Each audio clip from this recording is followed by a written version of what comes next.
안녕하세요. 반갑습니다. 지금부터 중세 경제 파트 진행하도록 하겠습니다. 일단 중세 경제 파트는 문제가 그렇게 어렵진 않습니다.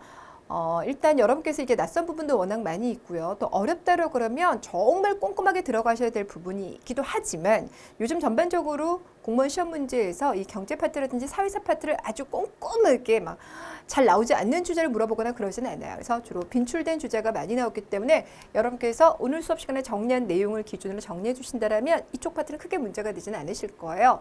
단 경제 파트이기 때문에 여기가 숫자가 중간에 계속 나오게 될 거예요. 제가 어떤 식으로 외워야 될지 말씀드릴 텐데 그 숫자를 좀 기억해 주시고요. 또 하나는 항상 드리는 말씀이지만 사료 문제가 나오게 되면 평이한 내용도 갑자기 어려워질 수가 있어요. 근데 사료를 정확하게 보셔서 가령 예를 전시과 안에서도 시정 전시과인 건지 경정 전시과인 건지 정확하게 구분을 해 주셔야 돼요. 되셨어요? 자, 그럼 지금부터 시작해 보도록 하겠습니다.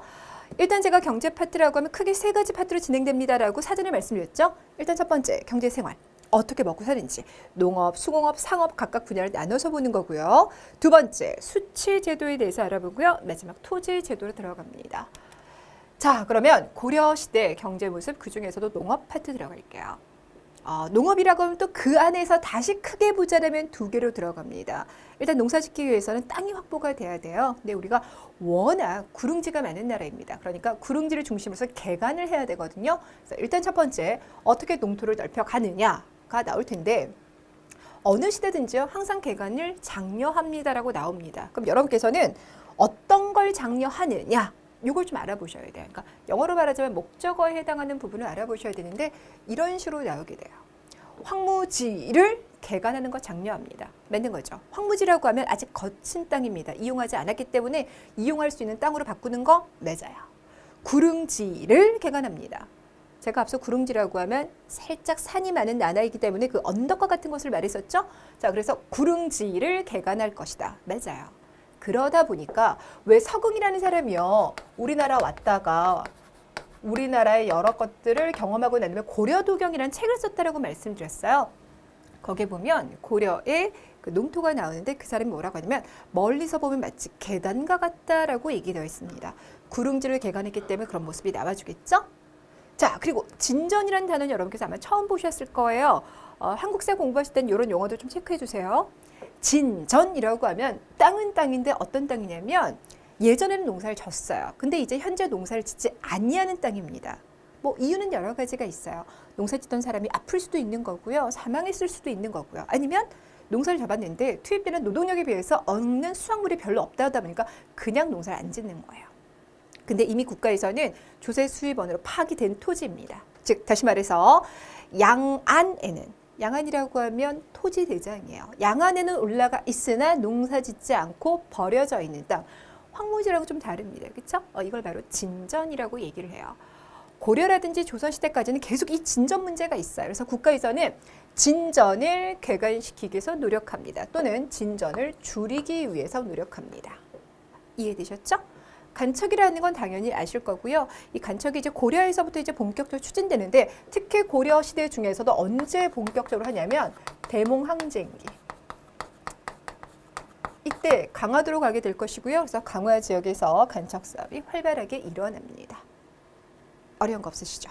자, 이번에는 두 번째 가볼게요. 두 번째는 농사법을 들어가 보도록 할 텐데 일단 여러분 농사법이라고 하면 법 이렇게 나와줘요. 근데 그 중에서 여러분께서 지난번 고대 경제 파트에서 심경법은 들어보셨어요? 심경법이라고 하면 소를 이용해서 농사를 져요. 그래서 소 뒤에 농기구 연결해서 이렇게 쭉 땅을 깊이 갈아줍니다. 그래서 겉과 안쪽에 있는 흙을 뒤집어주는 겁니다.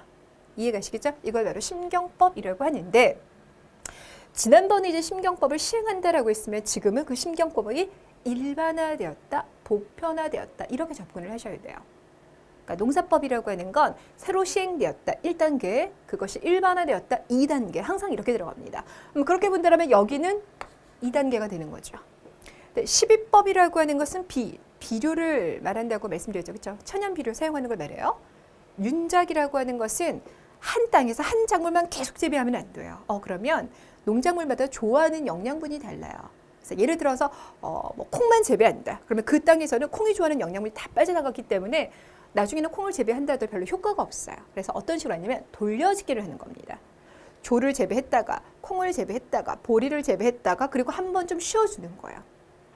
이해가시겠죠? 그래서 6개월 단위로 농작물을 바꿔주고 마지막 한 번 쉬어주는 식으로. 그럼 전체 일단 2년이 한 바퀴가 되겠죠. 그렇죠? 그러니까 이런 식으로 하는 것을 윤작법이라고 하고 모내기법이라는 건 여러분들 다 알고 계실 겁니다. 자, 그러면 이건 일단 여기서 처음 들어가는 거예요. 자, 그러니까 여기가 1단계가 되는 겁니다. 여러분께서 파악하실 건 앞에 나와 있는 이런 여러 가지 농사법도 기억하셔야 되겠지만 결국 그래서 그게 어떻게 되는지 서술어 부분을 기억해 주셔야 돼요. 자, 그러니까 심경법은 일반화됩니다 라고 할 것이고, 이해되셨어요? 이게 어떤 효과를 가져오게 될 것이냐? 그럼 이제 당연히 이제 땅의 지력이 조금 더 보강이 됩니다. 이렇게 되겠죠? 시비법이라고 하는 것은 비료였고요. 이제 도입이 될 겁니다. 자, 그러면서 휴경지가 감소하기 시작할 거예요. 자, 그러면 여러분들 이제 휴경지가 이제 거의 다 사라졌어요. 매년 1년 1작, 우리가 1년 1작을 연작상경이라고 불러줘요. 그게 가능한 건 어느 시대가 될까요? 조선 전기 시대가 되는 겁니다. 이해 가셨죠? 그래서 단계를 구분해 주시고요. 윤작법 이제 시행이 될 겁니다. 그래서 뭐라고 하냐면 윤작법이 보급될 겁니다 라고 얘기했고요. 조보리콩을 돌려짓습니다. 그래서 2년 동안 모두 3번에 걸쳐서 농작물을 돌려짓는다. 윤작법이라고 불러주고요. 모내기법 이거 중국에서 우리 땅으로 들어옵니다. 자, 그래서 보급되었다라고 하고요. 주의하실 건 이때는 전국 모든 지역은 아닙니다. 남부 일부 지방에서만 시행하게 됩니다. 1단계라고 보시면 돼요. 이해되셨죠? 자, 여기다가 하나만 더 덧붙일게요. 농서가 들어가줘야 돼요. 농서라고 하면 농사 짓는 방법을 기록해둔 책들을 말합니다. 고려 시대에서부터 이제 농서가 나타나기 시작할 텐데, 그런데 이때 고려 시대의 농서는 우리가 제작한 건 아니에요. 우리 땅이라든지 우리 기후에 맞게끔 제작된 것은 아니고 중국에서 받아들인 것입니다.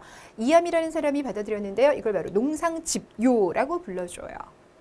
일단 농서가 조선 전기 후기 가면 많이 나와요. 특히 조선 후기 되면 한 10권 나오거든요. 그러니까 여러분께서 여기서 딱 한 건 잘 기억해 주세요. 이암의 농상집요 받아들여 왔고요. 그리고 문익점이 목화를 전래시킨 건 알고 계시죠?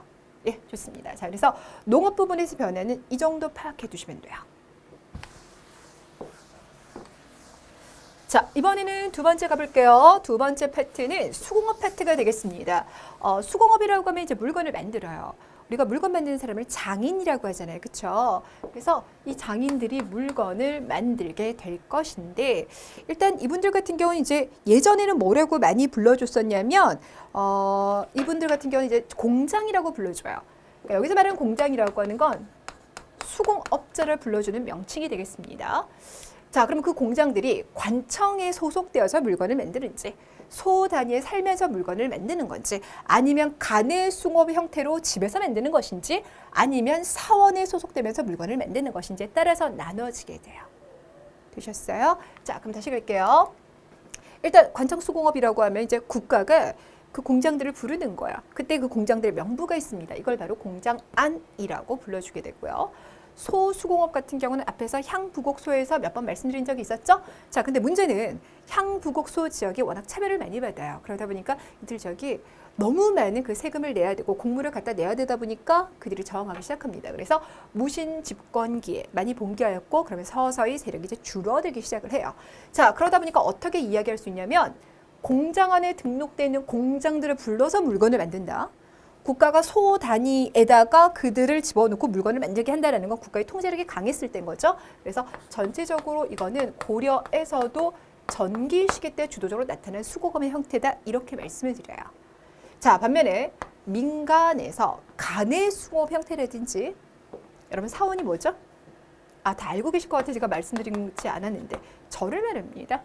절에서 수공업을 하는 형태 같은 경우는 고려에서도 후기 시기가 되겠습니다. 구분을 좀 해주세요. 자, 특히 그중에서 사원수공업 조금 디테일하게 보셔야 돼요. 왜냐? 사원이라는 공간은 종교 공간이에요. 그렇죠? 물론 종교 공간이라고 해서 제품을 생산하지 말라는 법은 없어요. 워낙 또 고려시대 같은 경우 여기 노비도 많이 소속되어 있습니다. 그래서 승려들이 노비를 동원해서 물건을 만들 수는 있는데 문제는 주객이 전도가 되는 거예요.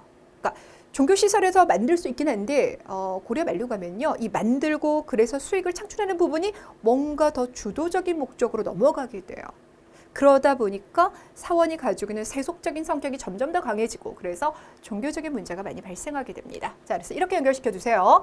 원간섭기 이후 사원 수공업의 비중이 점점 더 높아지고 그러다 보니까 그들이 뭐까지 생산을 하게 되냐면요. 이런 것까지 생산을 해요. 잠시만요, 여러분들. 소금 안 먹고 살 수 없는 거 다들 알고 계실 겁니다. 그렇죠?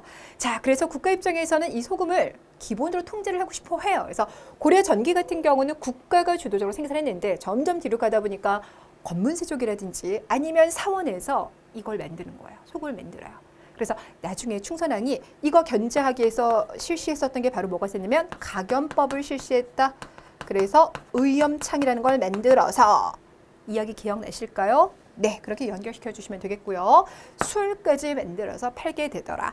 여기에다가 자본을 획득하고 나다 보니까 그 다음부터 이제 고리대를 시행하게 되고 결국 그러면서 조선을 건국하게 되는 신진 사대부 같은 경우는 이 불교에 대해서 부정적인 생각을 할 수밖에 없다라는 겁니다. 그래서 불교가 가지고 있는 고려 말의 세속적인 성격이 바로 여기서도 드러나게 될 겁니다. 되셨죠? 네. 자, 수공업은 요만큼 보도록 할 거고 이번에는 상업 파트를 한번 가보도록 할게요. 전체적으로 고려시대 하면요. 상업이 꽤 많이 활성화되었던 시기입니다. 되셨어요? 자, 그래서 일단 전체적으로 이제 장사할 수 있는 공간들이 형성되었었어요. 그 중에서 시전이라는 게 있는데 시전은 수도 개경에 설치되어준 국가가 만들어둔 쇼핑몰 같은 겁니다. 그리고 경시서, 이 경시서는 뭐냐면 시정에 여러 가지 혹시 뭐랄까요, 뭐 무게라든지 이런 것들을 이제 조작하고 있지 않는지 시전을 관리 통제하기 위해서 설치한 것을 경시서라고 얘기를 해요. 근데 이건 나중에 조선시대 똑같이 가요. 조선시대가 되면 개경이 아니라 한양, 종로거리에다가 시전을 설치하게 되는 겁니다. 근데 고려시대는 이것만 있다라고 해서 상업활동이 활발했다라고 보기 어렵겠죠. 이거 말고 더 있어요. 바로 뭐냐면 각 지역의 대도시, 여기서 말하는 대도시라고 하면 개경이라든지 서경이란 이런 곳들 다 포함하는 겁니다. 이런 곳에 가보시면 관영상점이 있어요. 이게 특이한 점이에요. 되셨어요? 관영상점에서 무엇을 파는가라고 봤더니 책도 팔고요. 약도 팔고요. 술도 팔고요. 차도 팔아요. 그럼 이건 어디에서 생산된 걸까요? 소에서 생산된 것들. 관청에서 생산된 것들 있잖아요. 그렇죠? 그래서 국가 그렇게 생산된 것들을 여기에 가져다가 팔게끔 하였습니다. 시험 문제에서 이 부분 같은 경우는 고려와 조선 겹치는 부분을 잘 물어보지 않아요. 오히려 이쪽 부분을 여러분께서 신경 써주시면 됩니다. 자, 별표 치고 기억해 주시고요. 그 다음 또 하나의 증거. 상업활동이 그래도 전근대 사회치고 이렇게 활발하게 일어나다 보니까 국가에서는 당연히 화폐를 만들어서 통제하고 그래서 경제력을 장악하고 싶었던 생각을 가지겠죠. 그래서 여러분들 고려시대에는요. 화폐를 주조하려고 하는 시도가 몇 번에 걸쳐 일어나게 됩니다. 자, 그 시작이 성종이에요. 그리고 숙종 때 두드러집니다. 되셨어요? 그래서 성종이라고 하면 최초로 화폐를 주조하였다. 고려시대 최초가 아니라 전체 우리 역사상 최초가 됩니다. 자, 이때 그러면 성종 시기 때 만드는 돈이 바로 뭐냐면 건원중보예요. 그래서 만들어서 한 6년 정도 유통을 했었지만 결국은 중단이 됩니다. 건원중보라고 했을 때 최초의 화폐라는 것과 더불어 또 하나 기억하셔야 될게요. 얘는 재료가 철이에요. 그럼 철로 만들었기 때문에 이 돈을 뭐라고 하냐면 철전 이렇게 불러줍니다. 오늘날 우리가 사용하는 거는 전자화폐 말고요. 지폐 사용하고요. 동그라미, 동전 쓰죠. 이 구리가 주 원료라서 그렇습니다. 근데 옛날에는 철전. 그러니까 일단 철전도 같이 넣어주시고요. 그러다가 이제 숙종 시기 때 되면 화폐를 더 많이 주조를 했는데 숙종 시기 때 이렇게 화폐를 많이 주조하게 되는 데는 그의 동생이었던 누구의 건의가 들어간다? 그렇죠. 의천. 그가 중국에서 보고 듣고 오고 난 다음에 엉아에게 엉아 경제력을 장악하자 라면서 조언을 해주죠. 자, 그래서 숙종 같은 경우는요. 주전도감이라는 걸 설치해요. 그리고 난 다음에 이렇게 많은 거 사변통보, 해동통보, 음병 이런 것들을 주조를 해요. 일단 여기 같은 경우는요. 구리가 주 원료이기 때문에 동전입니다. 그럼 음병은 주 원료가 뭘까요? 그렇죠. 은이에요. 은도 그냥 은이 아니라요. 한근이에요. 여러분들 한근 하면 엄청 많잖아요. 그렇죠? 그러니까 이거는 고액 화폐라고 보시면 되겠고요. 얘 또 다른 이름은 활구가 되겠습니다. 은병, 활구. 그래서 고액 화폐 단위가 되는데 이런 거 같은 경우는 또 사용되다가 중단이 돼요. 근데 요거 같은 경우는 뭐 뇌물을 주고 받거나 이랬을 때 좀 유용하잖아요. 그래서 꽤 오랫동안 그래도 사용되고 있었다라고 합니다. 자, 그리고 이제 원나라 간섭기가 되니까요. 화폐 산에 변화가 생기는데요. 바로 지폐를 사용한다는 거예요. 우리가 만든 지폐는 아니고요. 원나라에서 들어와요. 이걸 바로 뭐라고 하냐면 보초라고 불러줘요. 이 원나라가 세계 최대의 대국이었다는 걸 알고 계시죠? 인류 역사상 이렇게 넓은 나라가 없었거든요. 정말 최대로 영토가 넓었던 이 나라 안에서 상업활동이 활발하게 이루어졌어요. 그러면서 이제 이미 중국은 그 전부터 지폐를 사용하고 있었고 그게 고려에 영향을 주게 됩니다. 자, 그러다가 이제 공양화 시기 때 우리도 그러면 만들어보자 라고 해서 만든 것이 바로 저화라는 지폐가 되겠습니다. 되셨나요? 네, 여기서는 여러분께서 각각의 명칭들을 기억해 두셔야만 하겠습니다. 자, 이번에는 고려에서 무역 파트를 좀 가보도록 할게요. 고려 같은 경우는 조선이랑 또 다른 것 중에 하나가 조선은 국가적 차원에서요 다른 나라의 교류를 상당히 많이 이제 컨트롤 했었어요. 그래서 주로 교역하는 나라는 이제 명나라 이렇게 되는 거죠. 근데 반면에 고려 같은 게 조금 더 개방적입니다. 그래서 초창기 때는 공무역 형태로 진행이 되지만 원나라 간섭기가 되면은 사무역도 활발하게 일어나요. 전체적으로 무역이 활발하다. 자, 그렇다면 이제 우리가 관심을 가지는 건 그 무역의 전초 기지가 되었던 곳이 어디겠느냐라는 건데요. 항상 수도가 있으면 수도 근처가 가장 핵심적인 곳이 됩니다. 거기가 바로 어디가 되냐면 병난도가 되겠습니다. 그래서 예성강 하구에 있는 병난도가 아주 많이 번성했어요. 자, 그러면 이 병난도를 중심으로 해서 주변 나라들과 교역을 해야 되는데 고려에서 바다 건너갑니다. 송나라가 있어요. 고려에서 위쪽 압록강 쪽으로 올라갈게요. 거란족이 있고 그들이 요를 건국할 거예요. 위로 두만강 쪽으로 가볼게요. 여진족이 있고 그들이 나중에 금나라 건국할 거고요. 바다 건너 일본이 있습니다. 그럼 이들 중에서 우리가 가장 교역을 많이 하는 건 송나라가 될 겁니다. 그럼 당연히 송나라를 가기 위해서는 병난도에서부터 이렇게 출발을 해줘야 되는데 여러분 송나라가 역사가 한 250년 정도가 돼요. 근데 그 중에서 한 반 정도를 내놔보시면 전반기 같은 경우는 이 위쪽에 있었어요. 그러다가 송나라가 워낙 군사력이 약하고 반면에 얘네가 너무 세다 보니까 특히 여진족의 공격을 받아서 송나라가 이 위쪽 지역, 황하 쪽 지역을 빼앗기고 난 다음에 남쪽으로 도망간 시기가 있습니다. 그럼 당연히 우리도 어떻게 할까요? 항로를 변경을 해줘야 되겠죠. 자, 그래서 송나라와의 교역 그 항로가 나올 때 병난도에서 위로 올라갔다 그러면 싼둥반도로 가는 거고요. 병난도에서 흑산으로 내려가요. 그리고 난 다음에 명주를 갔다라고 하면 이거는 송나라가 아래쪽으로 내려갔을 때 남송시기 때 교류했었던 교역로가 되겠습니다. 되셨죠? 자, 그 다음에 대금이랬으니까 요 나라 금나라와 교역합니다 라고 했는데 그들과의 교역은 약간 공식적인 걸 강조를 했어요. 그럼 공식적이라고 하는 것은 사신들이 오고 가는 과정 속에서 교류가 이루어진다라고 하는 거죠. 우리는 이걸 바로 뭐라고 하냐면 사행무역이라고 합니다. 되셨나요? 자, 그런데 2017년도 국가직 문제에서 각장이라는 게 나왔어요. 이 각장이라고 하는 것은 무역장입니다. 이게 어디에 있었냐면 여기 의주에 있어요. 그럼 여러분이 딱 보시기에 의주에 설치되었다 그러면 거란의 요청으로 또는 뭐 고려의 필요에 의해서 이렇게 되겠죠. 정확히 말씀드리면 거란의 요청에 의해서 설립되었던 게 각장이 되겠습니다. 되셨나요? 그래서 요것만 추가해 주시면 되겠고요. 자, 그다음 일본과의 무역. 일본과의 무역에선 일단 우리가 그들을 통해서 이제 사가져오려고 하는 게 뭐냐면 수은이나 유황 같은 거예요. 일본과의 교류하면 항상 이게 들어가요. 이거 같은 여러분들 이 화포, 그 화약 만드는데 재료가 되는 건 알고 계시죠? 우리나라에 없어요. 그러니까 당연히 이거 사가져와야 되고요. 수은. 저거 가지고 뭐 하냐면요. 여러분들 그 불상 같은 데 보면요. 불상에서 가장 여러분께서 많이 보신 불상 중에 하나가 이제 돌로 된 거. 화강암으로 된 불상도 보셨지만 또 하나가 금동불을 많이 보셨을 거예요.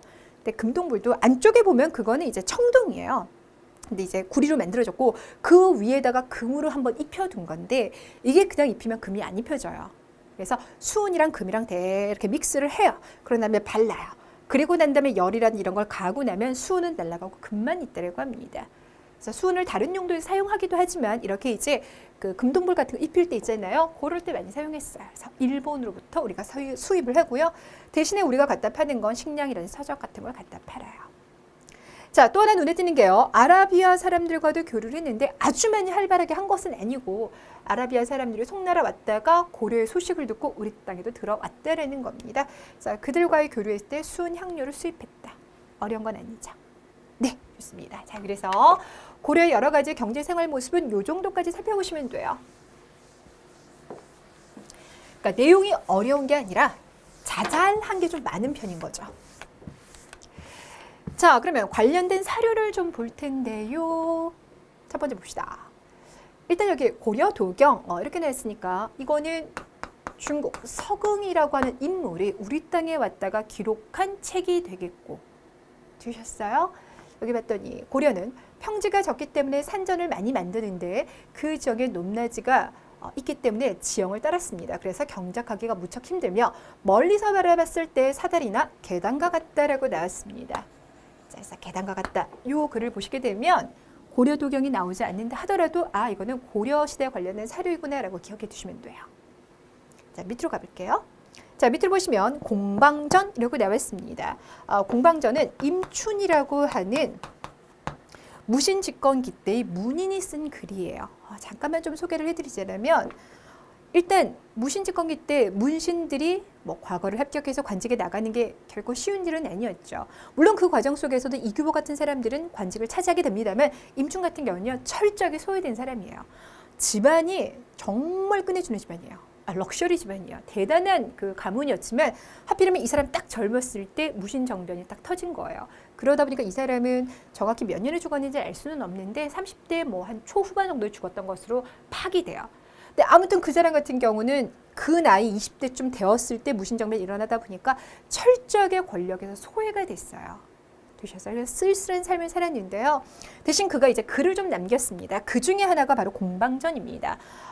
공이라고 하는 건 이건 둥근 걸 말한 거고요. 방이라고 하는 건 사각형입니다. 그럼 여러분, 둥글면서 사각형 뭘 말해요? 그렇죠. 화폐를 말합니다. 그래서 공방전이라고 하면 그가 돈에 대해서 쓰는 건데 한번 쭉 읽어보세요. 그럼 이렇게 뭐라고 되냐면 백성과 조그만 이익을 다툽니다. 물가를 올립니다. 올리거나 내리고요. 곡식을 전하게 하고 돈을 중요하게 해서 백성들이 근본을 버리고 작은 이익을 따르게 합니다. 라고 해서 돈이 가지고 있는 문제 있잖아요. 여기에 대해서 지적하고 있는 것이 바로 공방전입니다. 그래서 이런 걸 보시면 고려시대 화폐 주조와 관련된 사료이구나라고 이해하시면 되겠습니다. 자, 이번에는 동국 이상국집이 나왔는데요. 이건 이규보의 작품집이 되겠습니다. 이규보는 방금 전에 말씀드렸다시피 무신정권기 때 그래도 승승장구했던 대표적인 문인이에요. 워낙 뭐 글을 잘 쓰셨을 뿐만 아니라 타임도 딱 좋아해서 최후의 사랑을 듬뿍 받았던 인물이 바로 이규보가 되겠습니다. 자, 그의 이제 문집 속에 나오는 글을 보면 이런 글이 있어요. 조수는 뱃머리는 이렇게 나와 있어요. 그러니까 바닷가의 모습인 거죠. 조수가 밀려왔다 다시 밀려가고 오가는 뱃머리 서로 이때였도다. 아침에 이 누각 밑을 떠나면 한낮이 못되어 남만에 이르도다.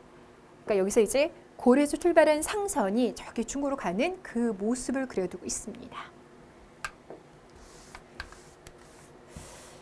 자, 그리고 여기는 고려사이기 때문에 뭐 일단 고려시대라는 거 알겠지만 전체적인 내용을 좀 읽어보셔야 되겠죠.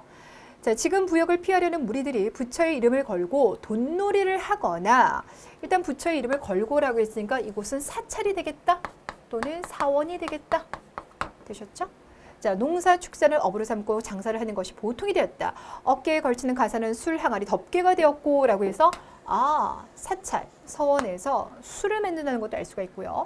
번패를 부르는 장소는 파, 마늘의 밭이 되었다. 장상국과 통하여 팔고 사기도 하고 손님과 어울려 술을 먹기도 하고 노래를 불러서 절간이 떠들썩하다라고 얘기했으니까 지금 불교가 세속화되고 있는 부분을 얘기하는 거죠. 그래서 이거는 전체적으로 고려말 불교의 타락상과 관련된 사료가 되겠습니다. 자, 이렇게 해서 여러분들 일단 전체적인 경제생활 모습과 관련된 사료는 여기까지 보면서 내용 정리할게요. 자, 두 번째 넘어가겠습니다. 두 번째는 수취제도예요. 수취제도는 되게 간단해서 요거 하나면 끝납니다. 전근대 사회는요, 수취제도가 세 가지로 가죠. 조세공납역, 조세공납역, 조세공납역으로 가는데 조세라고 하는 것은 토지를 기반으로 나와요. 자, 근데 우리나라는 그 당시 토지를 어떻게 나눈다? 평이 아니라 결로 나눈 거죠. 되셨어요? 결이라고 하는 것은 얼마나 생산할 수 있는 생산량을 기준으로 하는 겁니다. 그래서 1결당 농산물을 이제 수취하게 될 건데 생산된 것의 10분의 1을 걷는 것이 기본 원칙이 되겠습니다. 자, 공납이라고 하는 것은 특사물을 내는 건데 특사물은요, 각 집단 배당을 해줘요. 역이라고 하는 건 노동력을 제공하는 겁니다. 그래서 군대를 가거나 아니면 나라에서 하는 여러 가지 공사 현장이 동원이 되는 건데 그 대상자가 되는 것은 정남이에요. 이건 조선시대까지 항상 똑같습니다. 정남이라고 하면 백제 뺀 나머지 모든 시대 때 16세를 기준으로 잡아요. 드셨어요? 백제만 15세입니다. 나머지 모두 다 16세예요. 그래서 몇 세까지 갈 거냐면 여러분께서 교재를 보시면 어떤 교재는 60세라고 나오고 어떤 건 59세가 나와요. 똑같은 거예요. 그러니까 60세까지라고 하는 말은 무슨 말이냐면 60세 이상부터 이제 안 부른다는 거예요. 그러니까 실제로는 59세에서 딱 끊는다는 겁니다. 근데 이제 그런 것들 일반적으로 그냥 60 또는 59 섞었습니다. 같은 의미예요. 이건 모든 전 근대 시대들 똑같습니다. 그래서 이렇게 해서 조세의 공납력을 징수를 했는데 더 디테일한 거 한번 들어가 보도록 할게요. 자, 그런데 각 땅마다 비옥도가 달라요. 그렇죠? 어떤 땅은 아주 영양분이 뛰어나고 지력이 풍부합니다. 어떤 땅은 대단히 척박해요. 자, 그래서 이걸 나눠서 어떻게 하냐면 상중하로 나눠서 3등급으로 나누게 될 것입니다. 되셨나요? 자, 그래서 3등급 나눠줬고 그 안에서 그럼 이제 곡식을 수치를 할 거예요. 각 지역에서 걷어들인 곡식은요, 수도로 가져야 되겠죠. 그럼 어떤 방식으로 가게 되냐면 배를 이용하는 겁니다. 아시겠지만 우리나라가 산이 많기 때문에 육로로 교류하기가 너무 힘들어요.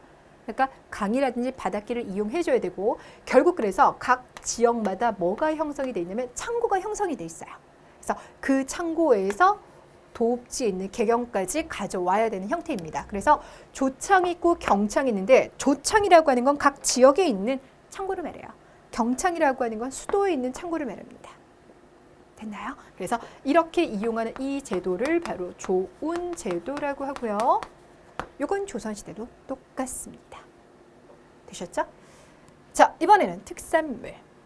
여기서 말하는 특산물이라고 하는 건 뭐 화를 내야 된다, 종이를 내야 된다 이렇게 생각하시면 돼요. 자, 그러면 각 집당 얼마큼 내야 되는지 어떻게 배정이 되느냐? 일단 국가에서 사용하는 그 총량이 있을 거 아니에요. 그렇죠? 수요량이 있을 겁니다. 그 수요량을 파악하고 낸 다음에 다시 n분의 1, 다시 n분의 1을 나눠주는 형태예요. 그래서 주현에다가 나눠주고 나면 주현은 그 밑에는 속현이라든지 향부곡, 소라든지 나눠주게 되고 그 안에서 다시 각 가정별로 배정이 됩니다. 되셨나요? 여러분 이 호를 기준으로 하는 건 상당히 보면 조세 정의를 제대로 실현하지 못하는 부분이에요. 조세 정의라고 하는 게 가진 자에게 세금을 매기고 없는 자에게 세금을 안 매기는 게 조세 정의를 실현하는 모습인 거잖아요. 근데 이 부분 같은 경우는 토지가 없으면 안 내도 되기 때문에 조세 정의랑 어느 정도는 그래도 기본적으로 맞닿아 있어요. 근데 집이라고 하는 건 놀부집이 될 수도 있고 흥부집이 될 수도 있는 거예요. 그렇죠? 근데 놀분의 집이나 흥분의 집이나 똑같이 n분의 1로 들어갑니다. 그렇기 때문에 이건 좀 불공정한 이야기인 거죠. 이게 나중에 언제 개선이 될 거냐면 조선시대 때 임진을 끝나고 난 다음에 대동법이라는 걸 시행해요. 대동법 시행하면서 호 기준이 아니라 토지 기준으로 바꿀 겁니다. 그 전까지는 항상 호 기준이에요. 되셨죠? 자, 그리고 또 하나 갈게요. 자, 이 특산물이 이제 납부되어질 때 기간에 따라서 정기적으로 내는 게 있고요. 국가가 지금 필요합니다. 긴급하게 내세요. 이럴 때가 있어요. 그래서 레귤러하게 낼 때를 상공이라고 하고요. 필요할 때마다 부르는 것을 별공이라고 합니다. 그러니까 요거는 정기적인 거고요. 이건 비정기적인 겁니다.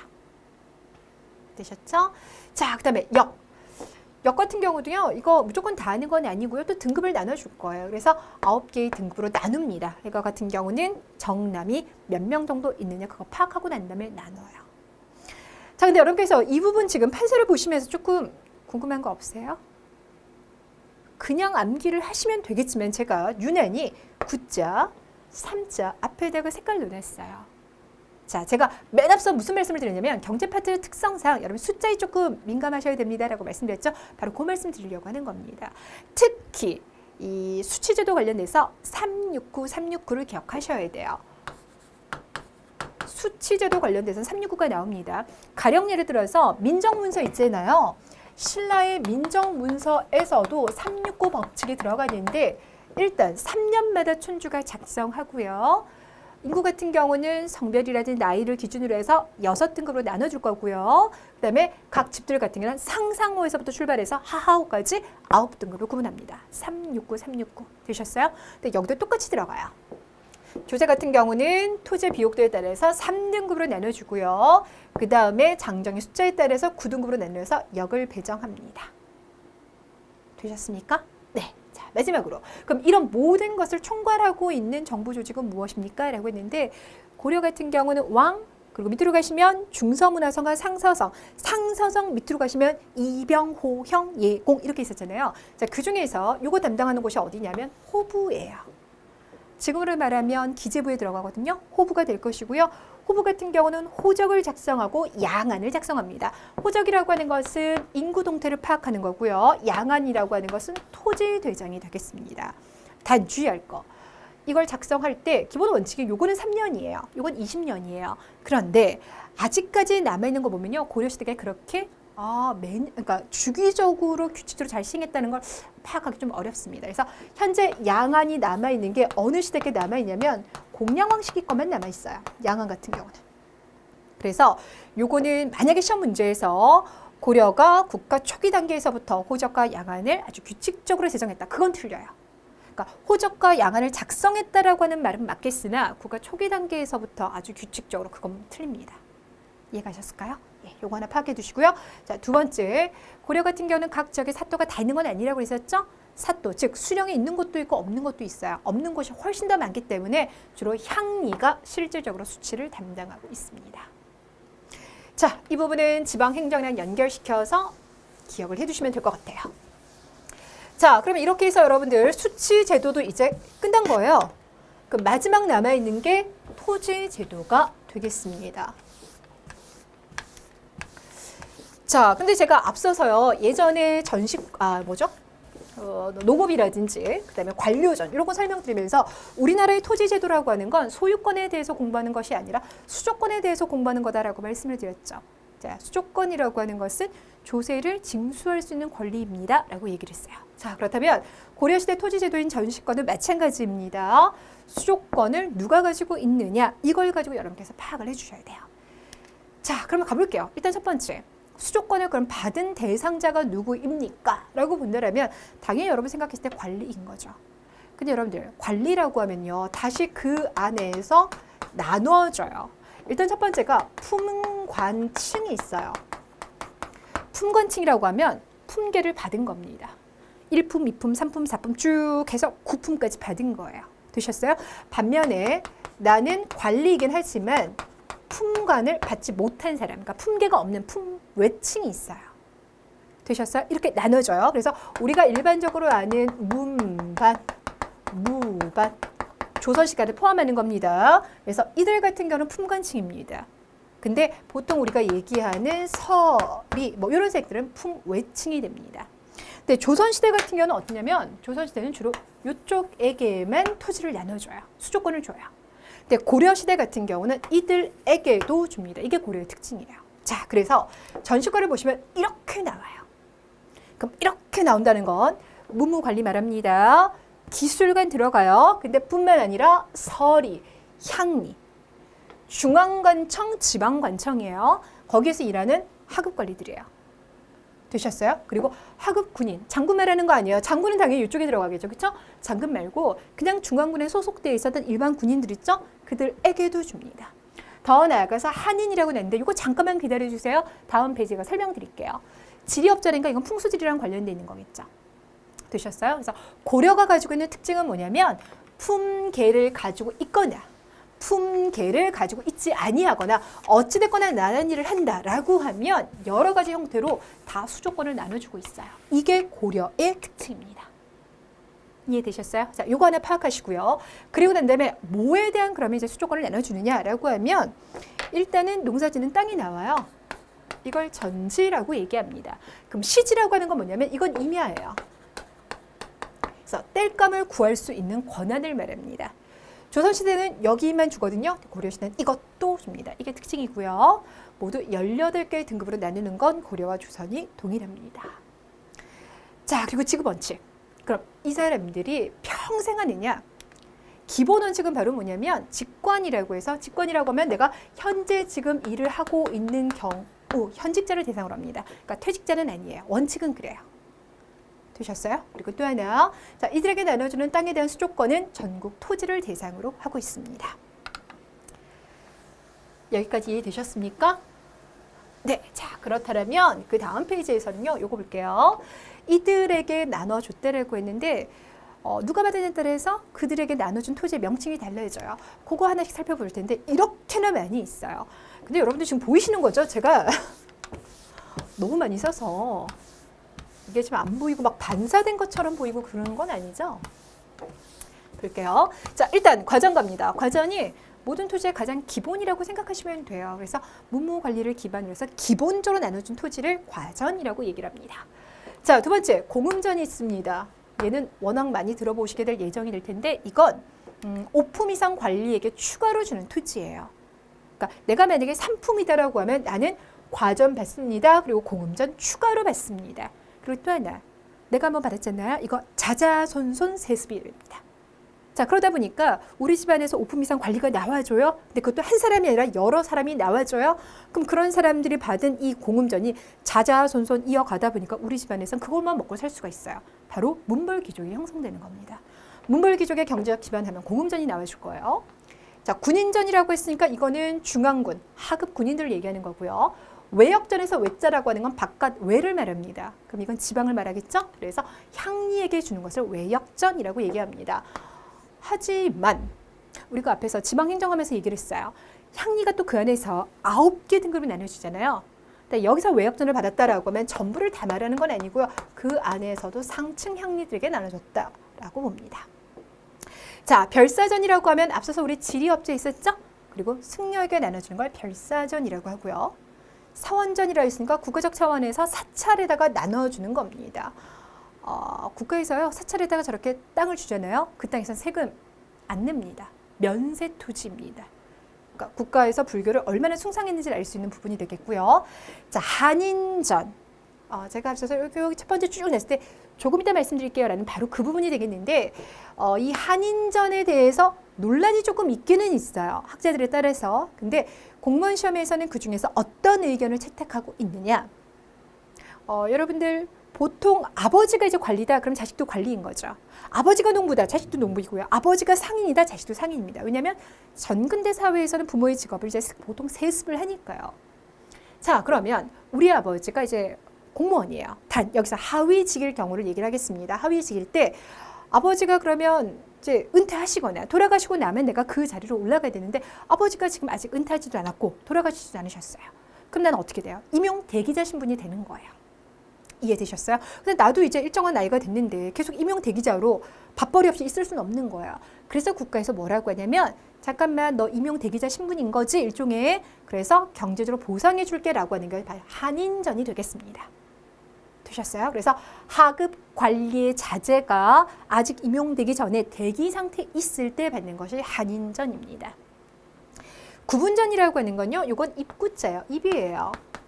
그러니까 먹고 살려고 주는데 누구에게 먹고 살려고 하냐면 하급관리 또는 군인이 사망했는데 아직 있기가 어려요.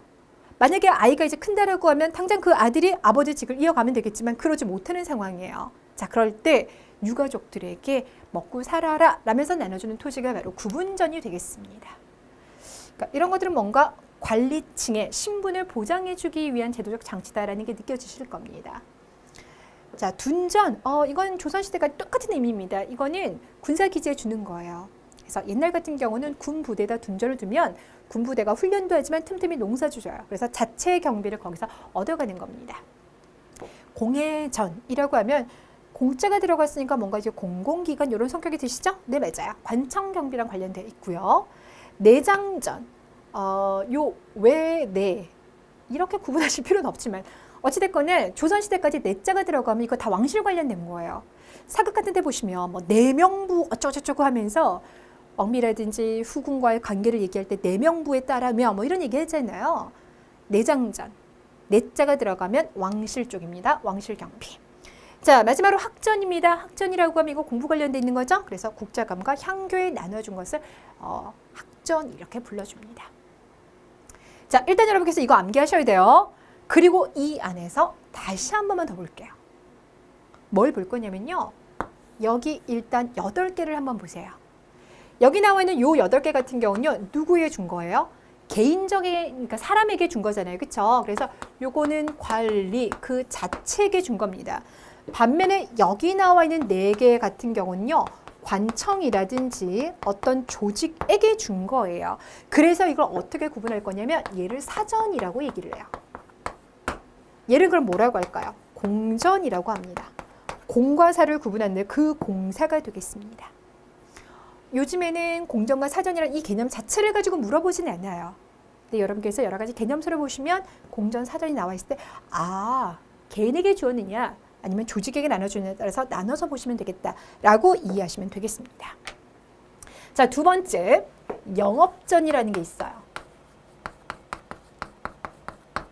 여러분, 영업전이라고 하면 이거는 세습 가능한 것을 말합니다.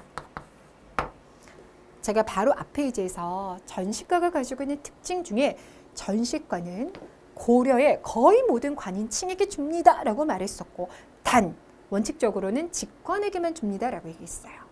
그러니까 내가 퇴직하고 나면 당연히 반납합니다. 죽고 나면 반납하는 게 원칙인 거예요. 그래서 기본적으로 전시과는 세습하지 않는 게 원칙이에요. 그런데 아주 예외적으로 세습할 수 있는 것들이 있어요. 그걸 바로 영업전이라고 합니다. 이해되셨어요? 그 영업전의 대표적인 게 바로 뭐다? 공음전이 되는 겁니다. 되셨나요? 그거 말고 또 하나가 외역전도 들어가요. 왜냐면 아버지가 형리면 자식도 형리, 그 직을 세습할 거니까 사실상 영업전에 들어가는 겁니다.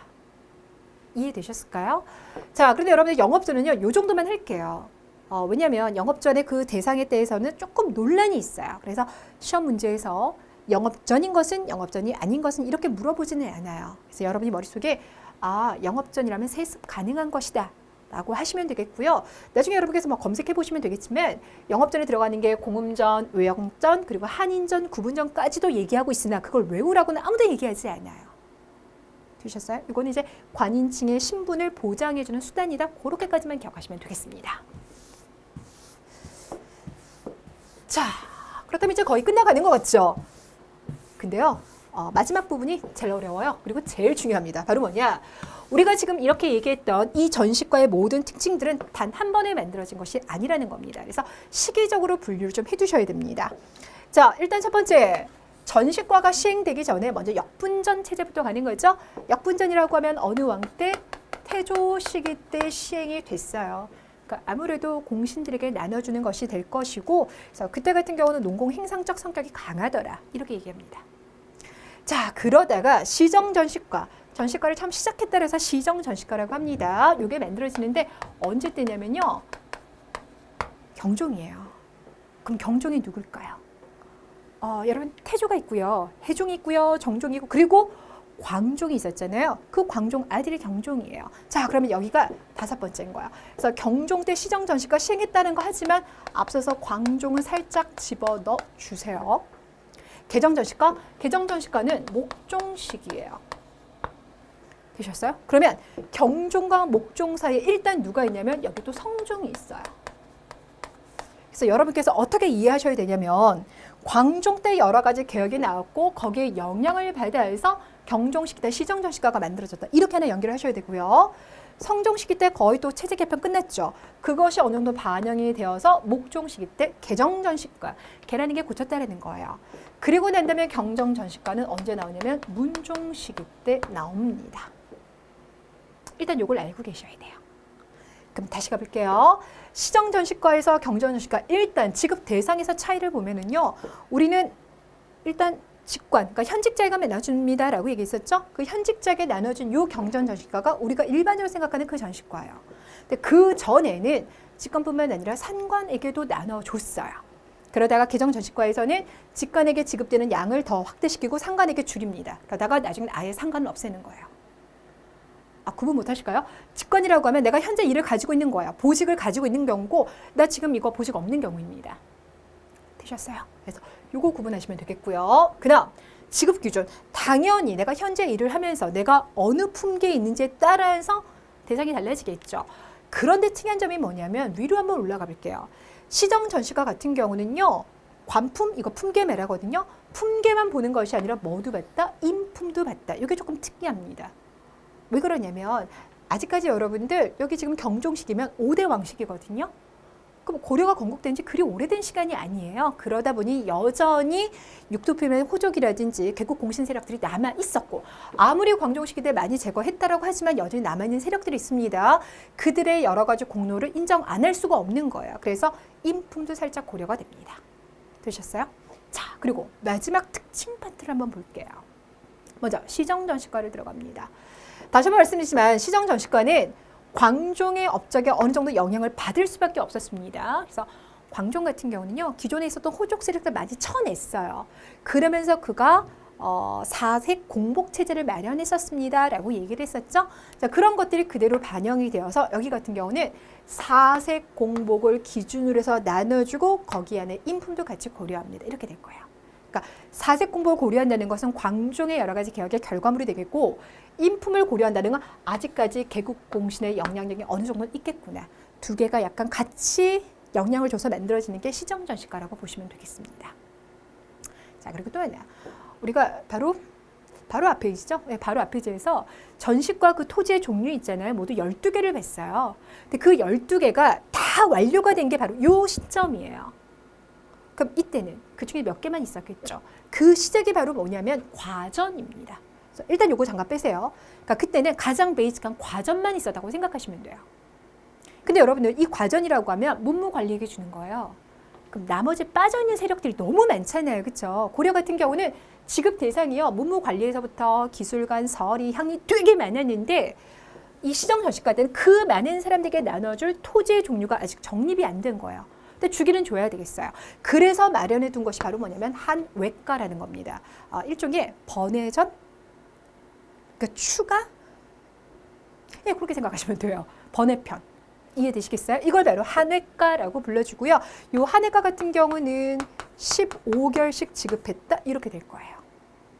되셨어요? 자, 그러다가 목종 시기 때요, 과전에다가 하나가 추가가 될 겁니다. 뭐가 추가되냐면 군인전이 추가가 돼요.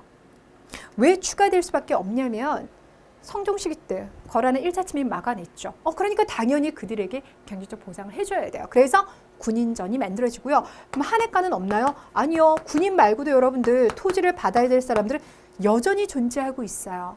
그러니까 그들에게 한해과 여전히 지급해야 됩니다. 그리고 지급량도 올려줍니다. 17결로 올려줘요. 그러니까 2결이 올라갔어요. 자, 그러다가 경정전시과 때는 나중에 한해과가 폐지될 겁니다. 그래서 일단 한해과 폐지. 그럼 한해과가 폐지되었다는 건 그동안 번외편으로 갔던 사람들이 다 들어간다는 거죠. 그럼 잘 보세요.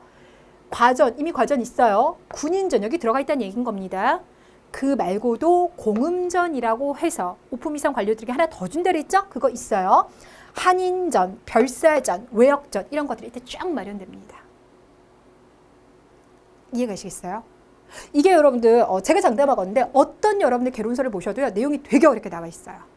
진짜 되게 어렵게 나왔고 막 한해과가 여기 들어가다 저기 들어가다 도대체 이게 뭔가라고 여러분 머릿속에 복잡한데 이렇게 기억하신 게 제가 봤을 땐 제일 간단해요. 번외편이 있다가 점점 번외편을 줄여나가면서 처음엔 군인전 그리고 나머지 거의 모든 것들이 문종 시기 때 완성되었다. 그럼 이제 한해과가 있을 필요가 없는 거예요. 이해 가시겠죠? 그러다 보니까 예전 한해과 대상자들은 여러분 전시과는요 1에서부터 18과까지 있어요. 그러면 가장 밑에 18과에 집어넣어주면 되는 거예요. 이해되셨을까요? 이렇게 기억하시면 되겠고요. 하나 더 기억해 준다면 무관의 처우가 좀 개선이 됐어요. 왜 그러냐면 앞서서 여러분들 여기 보면 또 이제 목종 다음에 현종이 있어요. 그럼 거란의 침입 2번 격퇴했잖아요. 그래서 개선될 수밖에 없고 고려의 무관 중에서 가장 높은 사람이 상장군이라고 말했습니다. 상장군이 그 전까지만 하더라도요 5과였어요. 그러다가 그를 3과로 올려줍니다. 되셨을까요? 네. 자, 그러면 요걸 가지고 마지막으로 또 뭘 볼 거냐? 표를 볼 거예요. 전시과 공부할 때 여러분께서 많이 보시는 표가 바로 이 표입니다. 자, 이거 읽는 법부터 살짝 알려드리도록 할게요. 자, 먼저 시정전시과, 개정전시과, 경정전시과를 보시고요. 여기 1과에서부터 출발합니다. 18과까지 있어요. 1과, 말 그대로 가장 최고의 지급량을 자랑하고 있죠. 죄송해요. 시정전시과를 보시면은요. 110, 110 이렇게 나와 있습니다. 거의 동일한 양이죠. 근데 밑으로 내려가 봤더니 100 그리고 70으로 줄어들고 있어요. 다시 밑으로 갔더니 100하고 50으로 줄어들고 있습니다. 전체적으로 이렇게 내려가면 내려갈수록 나눠줄 수 있는 양이 부족해요. 그러다 보니까 지금 양이 감소하고 있습니다. 자, 일단 요게 특징이 하나 나올 거예요. 그래서 나중에 경전 정식과를 보시면 특히 CG 같은 경우는 반 아래로 줄어들게 되었습니다. 요거 하나 보시고요. 되셨죠? 자, 그 다음에 여기 18과 한번 봐주세요. 여기 지금 18과까지 있지만 18과에 들어가지 못하는 누가 있다라고 그랬었죠? 여기는 한외과가 있습니다. 여기도 한외과가 있어요. 그러다가 여기서부터는 한외과를 없애고 난 다음에 그동안 한외과 받았던 사람들 여기 다 집어넣어요. 그래서 여기가 보니까 17개월이라고 나왔어요. 그러면 여기서 한해과는 제가 몇 개월 주었다? 15개월 주었습니다. 라고 얘기했죠? 그러다가 개정전시과에서는 다시 17개월 줘요. 그 17개월이 여기서 고스란히 17개월로 반영이 되어 있습니다. 되셨을까요? 네, 이런 정도까지 파악하시면 되겠습니다. 요 15랑 17을 기억하셔야지만 나중에 사료 문제를 푸실 때 여러분께서 덜 어려워요. 자, 그러면 이 전식과 어떻게 무너지는지 보면서 사료까지 보고 마무리 짓도록 할게요. 일단 문벌기조 계속 이제 공음적 같은 거 세습합니다. 거기다가 이제 무신들의 권력을 잡으면서 토지 겸병을 해요. 그러다 보니까 나눠줄 수 있는 토지가 부족하게 되고 거기에다가 우리가 또 대몽황쟁 기간까지 넘어가게 되잖아요. 그러다 보니 더 이상 이제 나눠줄 게 없어요. 그래서 원종 시기가 언제냐면 대몽황쟁 정말 마지막 시기가 원종 시기예요. 되셨어요? 그리고 원종의 그 아들이 나중에 충렬왕이 될 거거든요. 그래서 그때가 되면 전시가 더 이상 나눠줄 게 없습니다. 그래서 이 시기에 뭐가 나오냐면 녹과전이라는 게 나오게 돼요. 여러분 녹과전이라는 건 수조권을 나눠줘요. 그럼 뭐에 대한 수조권을 나눠주느냐? 전국 토지는 아니에요. 경기 파련. 경기 파련에 속해 있는 토지에 대한 수조권을 나눠줍니다. 이게 바로 녹과전입니다. 여기서 살짝 주의하실 거는 경기라는 개념은 우리 역사상 고려시대에 처음 등장합니다 라고 얘기를 했었죠. 그쵸? 그래서 처음에 만들어질 때는 경기 12현 이렇게 됐었는데 여기 원종시에 되면 이제 그때는 다시 8현이 됩니다. 그래서 경기 8현 지역에 대한 수조권을 나눠줍니다. 왜냐하면 전국에 다 나눠주게 되면 각 지방에서 그 수조권을 과다 행사하고 있는 이 관리들을 컨트롤하기가 좀 너무 어려워요. 그래서 경기 지역에 한정시키게 되고요. 그런데 이런 것도 이제 다시 이제 원나라 간섭기 넘어가고 이러면서 너무 어려워져요. 이제 나눠줄 것도 막 없어져요. 왜? 권무세족들이 막 계속 토지 겸병해대고 그렇기 때문에. 자, 그러면서 이제 국가에서는 이제 녹과전이 아니라 이번에 또 뭘 지급하게 되냐면 사패전이라는 걸 지급하게 됩니다. 사패전이라는 게 뭐냐면 일종의 그러니까 사라는 건 준 거예요. 뭔가 명패 같은 걸 준 거예요. 이 명패는 이런 식인 겁니다. 국가는 공무원에게 그러니까 관인층에게 땅을 나눠주고 그 땅에 세금 받아 먹어라 라고 해야 되는데 더 이상 나눠줄 땅이 없는 거야. 그래서 국가는 황무제 같은 거 있죠. 아니면은 진전 같은 거 있죠. 그렇게 나눠주고 난 다음에 거기 지금 제대로 농사 짓고 있지 아니하니까 네가 너의 경제력을 투입하고 너의 사람을 동원해서 저기를 개간해. 그래서 그거 네 땅으로 삼아. 되셨어요? 그리고 어차피 국가에서 너한테 수조권을 줘야 되는데 국가가 줄 게 없어. 그러니까 네가 그 땅 개간하고 난 다음에 땅도 가지고 그 땅에서 나오는 세금까지 네가 받아먹어. 이렇게 얘기를 해요. 그럼 뭐까지 가지게 되는 겁니까? 수조권. 다시 원래 국가는 관인층, 공무원들에게 수조권을 나눠주는 거였어요. 근데 원나라 간섭기가 되면 수조권을 줄면 땅 자체도 이제 없어요. 이해되셨어요? 자, 그러다 보니까 어느 땅을 지정하면서 너 그 땅 네가 개간해. 그래서 네 땅으로 삼고 그 땅에서 나온 세금 네가 받아먹어. 이렇게 되는 겁니다. 이해되셨나요? 우리 역사상 소유권과 수조권이 겹쳤던 적에 대해서 그 전에 말씀드린 적이 없어요. 그렇죠? 근데 이게 겹칩니다. 그만큼 권문세족들의 토지 소유가 확산이 된다라고 보시면 되겠습니다. 그래서 고려 말에 사패전을 지급하였다라는 이야기가 나오면 고려 말 토지 겸병. 이해되셨어요?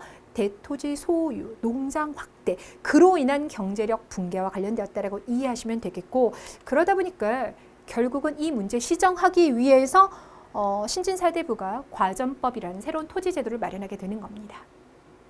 전식과 녹과전, 사패전 순서로 기억을 해주시면 되겠습니다. 자, 그러면 사례 좀 살펴볼게요. 자, 11월에 비로소 직관, 상관의 각 품의 전시과를 제정하였는데 라고 얘기를 했습니다. 전시과 관련됐어요. 자, 그럼 여러분께서 찾아보실 건요.